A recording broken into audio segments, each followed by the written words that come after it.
Aryavart international ইউনিভার্সিটিতে আইন বিভাগের ক্লাসের সূচনা। উত্তর জেলা ধর্মনগর মহকুমার তিলথই অবস্থিত আর্যাবর্ত ইন্টারন্যাশনাল ইউনিভার্সিটি আনুষ্ঠানিকভাবে শুরু হলো আইন বিভাগের পাঠদান। আজ এক সাংবাদিক সম্মেলনের মধ্য দিয়ে বিশ্ববিদ্যালয় কর্তৃপক্ষ জানান, আগামী শিক্ষাবর্ষ থেকে ছাত্রছাত্রীরা এখানে আইন বিভাগের বিভিন্ন কোর্সে ভর্তি হতে পারবে। কর্তৃপক্ষের বক্তব্য অনুযায়ী উত্তর জেলার শিক্ষার্থীদের দীর্ঘদিনের দাবি পূরণ করতেই এই উদ্যোগ। আধুনিক সুযোগ সুবিধা, অভিজ্ঞ শিক্ষক এবং আপডেটেড কারিকুলামের মাধ্যমে ছাত্রছাত্রীরা উন্নত মানের আইন শিক্ষা পাবে বলে আশাবাদ ব্যক্ত করেছেন কর্মকর্তারা। এছাড়া আইন বিভাগ চালুর ফলে এলাকার শিক্ষার্থীদের বাইরে অন্যত্র গিয়ে পড়াশোনা করার প্রয়োজনীয়তা অনেকটাই কমে আসবে বলেও জানান বিশ্ববিদ্যালয়ের প্রতিনিধি।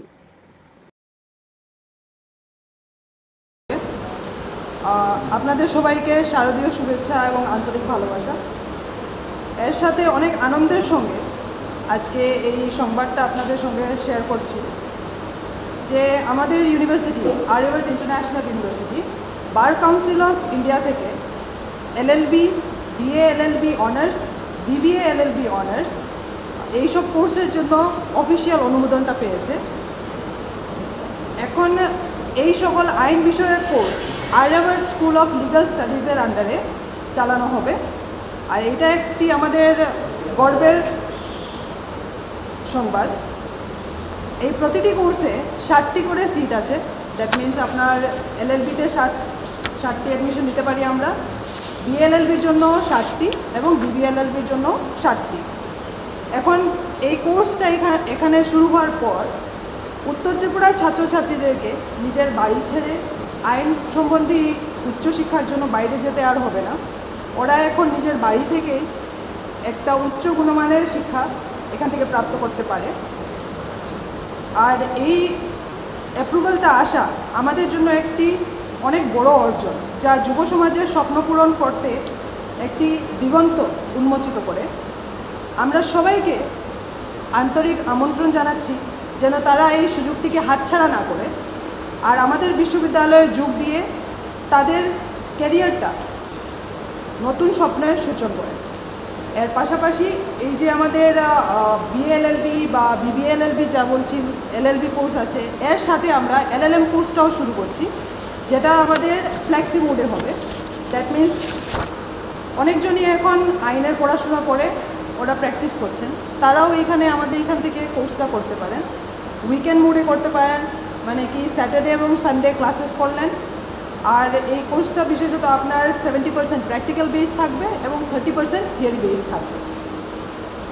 কোর্সের ডিটেলসগুলো আমাদের ল ডিপার্টমেন্টের ফ্যাকাল্টি এখানে আছে, জাহিরুল স্যার, উনি আপনাদেরকে ব্রিফিংটা করে দেবেন। আমাদের Aryavarta international university BCI approved law programmes এবছর থেকে শুরু করেছে। তার মধ্যে হচ্ছে বিএলএলবি অনার্স, বিবিএলএলবি অনার্স, যেটা হচ্ছে 5 ইয়ার্স কোর্স, ইন্টিগ্রেটেড কোর্স, এবং তৎসঙ্গে আছে এলএলবি অনার্স, যেটা 3 ইয়ার্স কোর্স, এবং এলএলএম কোর্স। বিএলএলবি অনার্স এবং বিবিএলএলবি অনার্স সেটা হচ্ছে ইন্টিগ্রেটেড কোর্স, সেটা শুরু করতে পারবে যারা 12 পাস করেছে, ওনারা এসে অ্যাডমিশন নিতে পারবে। এবং তার জন্য একটা জিনিস আছে যেটা মোস্ট ইম্পর্ট্যান্ট, যে age limit for general 20 years, for reserve categories 22 years, এবং যারা এলএলবি 3 ইয়ার্স কোর্স করবেন তারা গ্র্যাজুয়েশন কমপ্লিট করার পরে তারা এই 3 ইয়ার্স কোর্সে করতে পারেন, এবং এখানে কোনো এজ লিমিট নেই।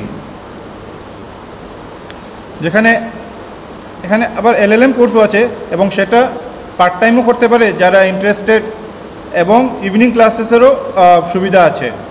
এবং আমাদের এই গোটা উত্তর ত্রিপুরা জেলার মধ্যে এই প্রথমবারের মতো এই যে ল প্রোগ্রামসের এই 3টা কোর্স শুরু হয়েছে।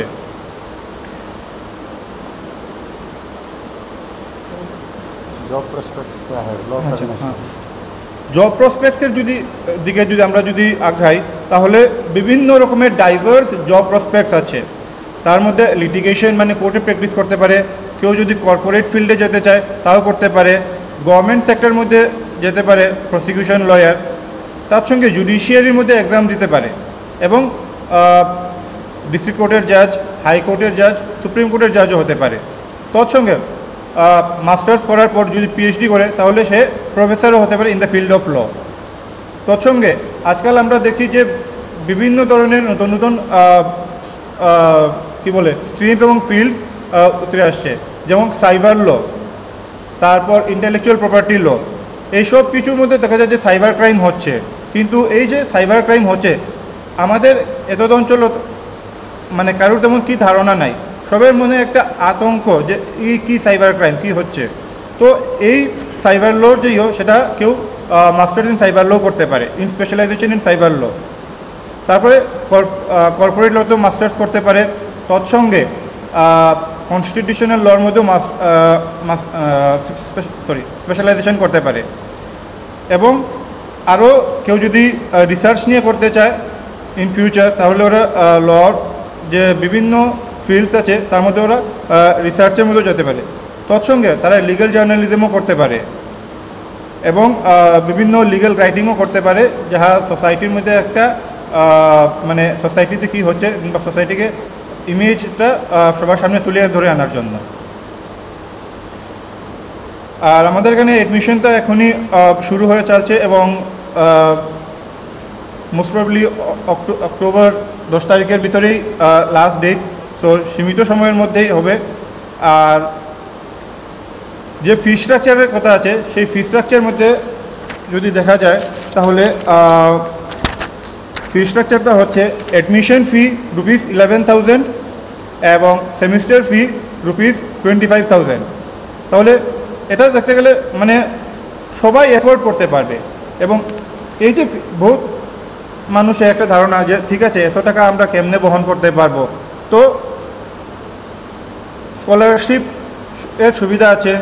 যারা এসসি, এসটি, ওবিসি, মাইনরিটি সবার এই স্কলারশিপের সুবিধার মাধ্যমে ওনাদের যে ফি স্ট্রাকচারের যে বিষয়টা ওনারা সেইভাবে পড়াশোনার জন্য যাতে মানে টাকা পয়সার জন্য যাতে পড়াশোনা যাতে না থেমে যায়, তার জন্য মানে গভর্নমেন্ট থেকে স্কলারশিপ পেয়ে ওনারা ওনাদের পড়াশোনাটা চালিয়ে যেতে পারবে।